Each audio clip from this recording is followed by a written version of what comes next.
Good morning, happy pre-calc students. I'm just going to warn you that today I might go past my preferred 6-minute video. So hang in there with me because we've got a little bit more to do today. The other day, I asked you to solve this 3-variable 3-equation system. And you did it with your old school techniques from Algebra 2, which were just an extension of your techniques from Algebra 1. And today what we're going to do is we're going to take that system and turn it into a matrix and then learn how to manipulate a matrix to essentially do the same thing that you did with your algebra skills, but it's all about efficiency, and then we'll build on those ideas and make them even more efficient. So what I'm going to do is I'm going to take this 3-variable 3-equation system and I'm going to write it as what's called an augmented matrix. Okay, so with an augmented matrix, what we're going to do is we're going to just take the coefficients, 5, -5, -5, 35. And these, that's your x term, your y term, your z term, that's your constant.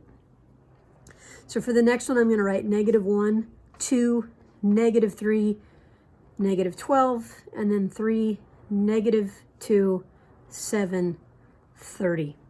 And to show that it's a matrix, I put these big brackets there. And this is what's called an augmented matrix. If it were just that part of it, that would be called a coefficient matrix. And coefficient matrices are things that we'll use in a couple of days, but today we're going to use the augmented matrix.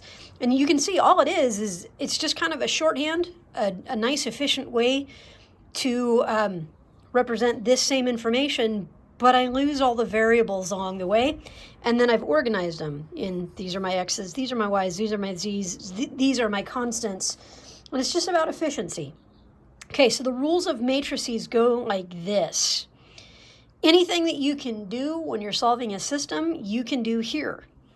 So for example, I'll bet that the first thing that you did when you were solving that matrix was to divide everything here by 5.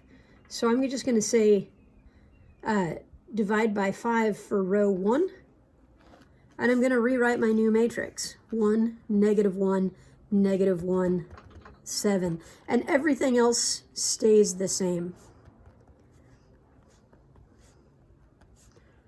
Okay, so our goal with matrices is really the same goal that we had when we were solving our system.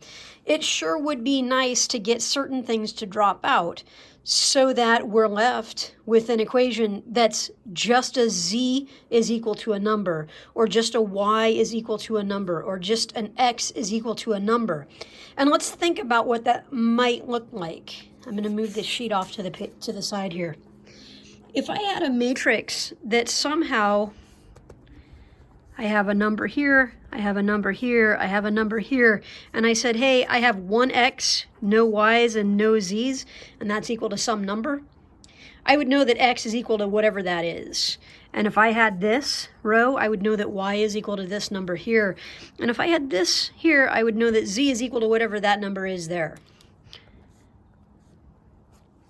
Okay, so if I can get it to look like this, this is called reduced row echelon form.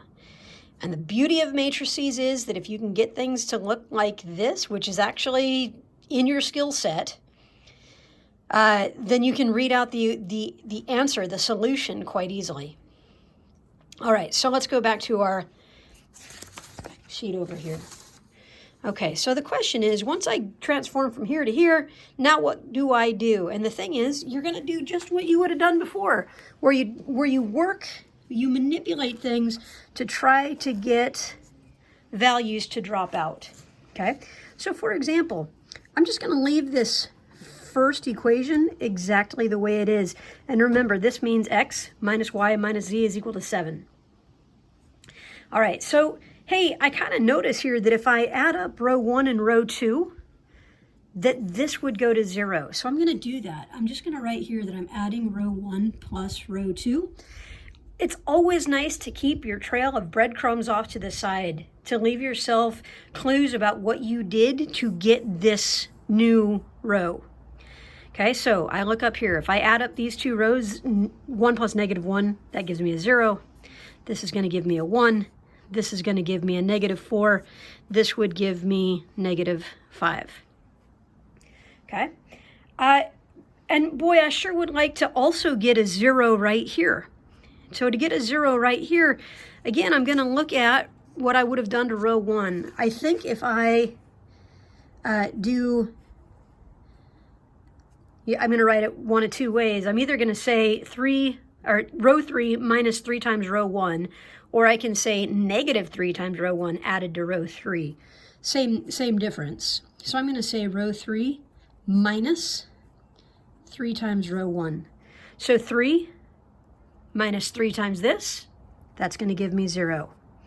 Whatever this is, -2 minus 3 times this. So that's going to be minus -3. -2 plus 3 is 1. And then here I've got 7 minus -3 times this. Sorry, minus 3 times this. So that's going to be 7 plus 3. That's going to be a 10. And these values here should match up with your work that you did before.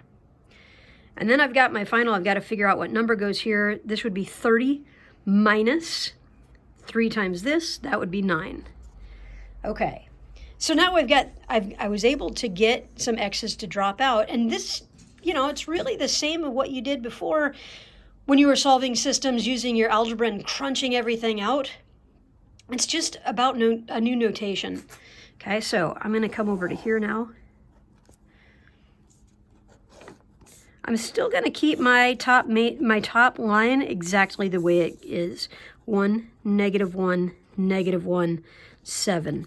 And now what I would love to do is, boy, I'd sure like to get that to go to 0.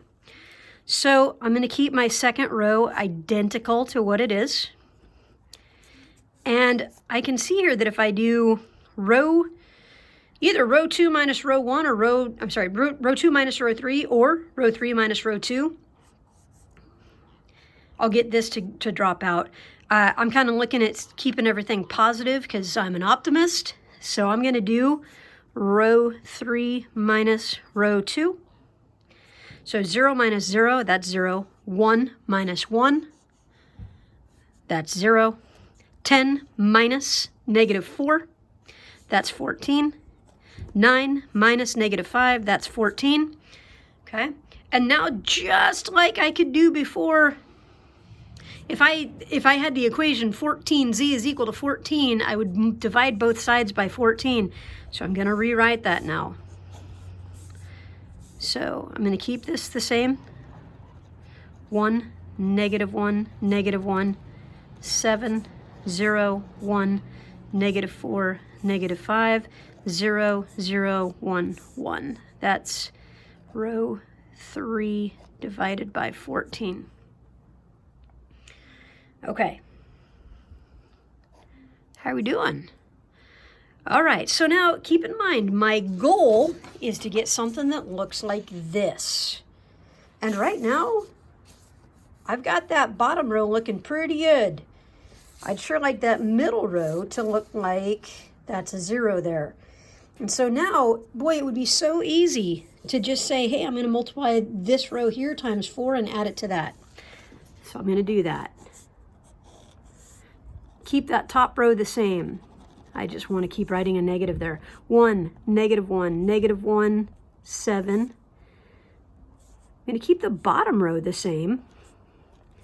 But for this row right here, I want to do 4 times row 3 added to row 2. Okay, so 4 times 0, 0, plus 0, 0. 4 times 0, 0, plus 1 is 1. 4 times 1 is 4, plus -4, that's my 0.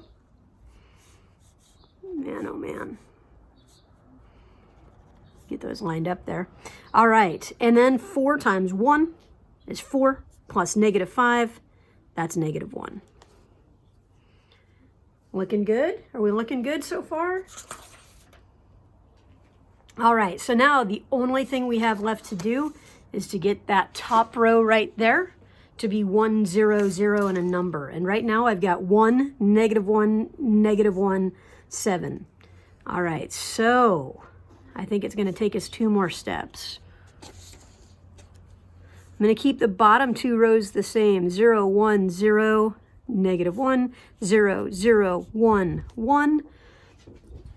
I think if I add row 2 to row 1,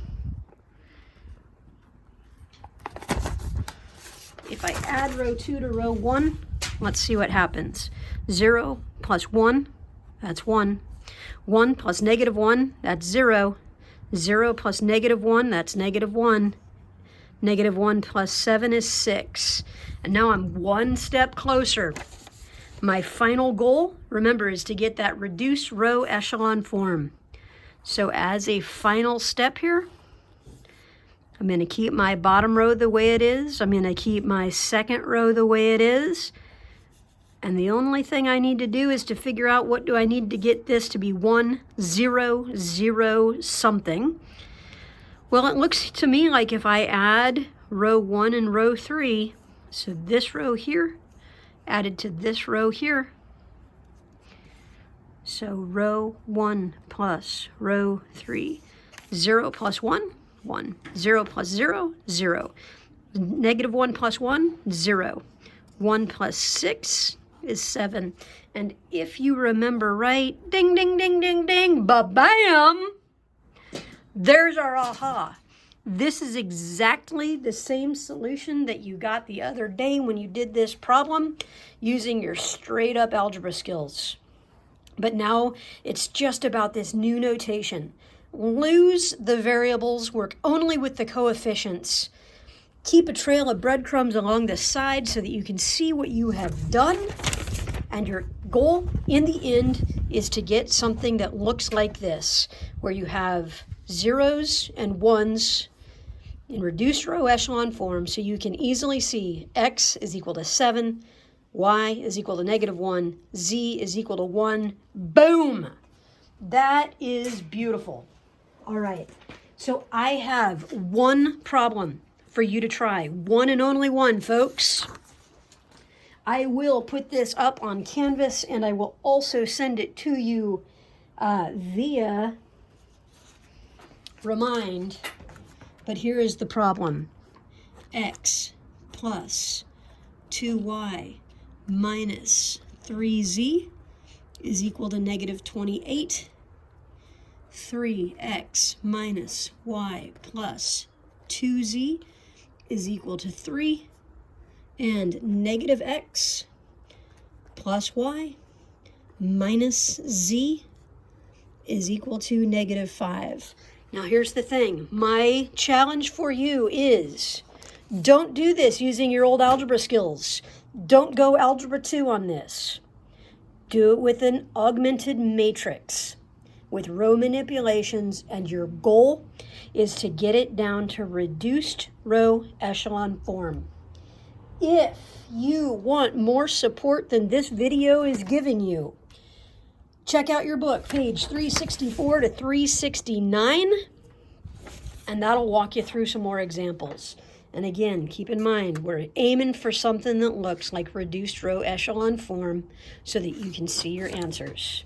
All right? One problem, when you're done, submit your answer on Canvas as a pic so that I can see your work. Fantastic. Cheers, everybody. Miss you. Love you. Be good.